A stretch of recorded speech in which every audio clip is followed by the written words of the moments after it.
এই যে গণমাধ্যম, ভারতীয় গণমাধ্যম, এদের কিন্তু বেশিরভাগ যারা নিউজ কালেক্ট করছে তাদের কিন্তু এই দেশে কোনো প্রতিনিধি নেই।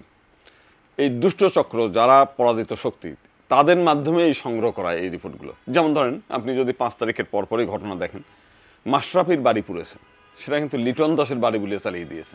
তাহলে এইটা কিন্তু ভারতীয় গণমাধ্যম কিন্তু জানার কথা না। তার এখান থেকে যারা এই দুষ্টচক্র এই রিপোর্টগুলো পাঠাচ্ছে তারা সেইভাবেই প্রচার করছে।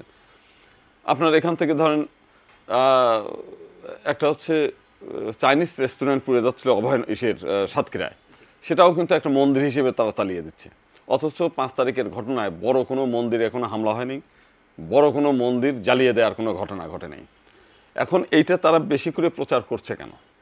দুটো কারণ। যারা ইউটিউব টাইপের তারা তো চায় নিজেদের ভিউ বাড়ানো, এবং তারা সেইটাকে নানান কৌশলে নানানভাবে সেটা প্রচার করে।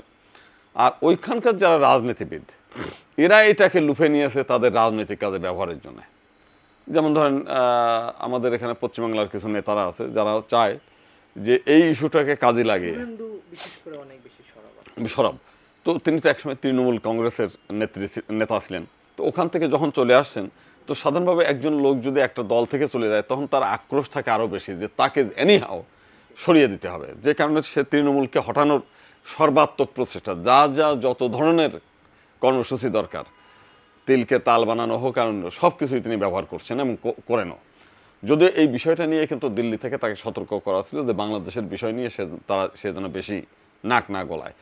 তো সে মাঝে বন্ধ ছিল, কিন্তু আবার নতুন করে সে শুরু করেছে এবং সে বুঝাইতে চায় যে আমি যদি এই বিষয়টা ইস্যু হিসেবে ব্যবহার না করি তাহলে পশ্চিমবাংলার হিন্দুদের এক করতে পারবো না।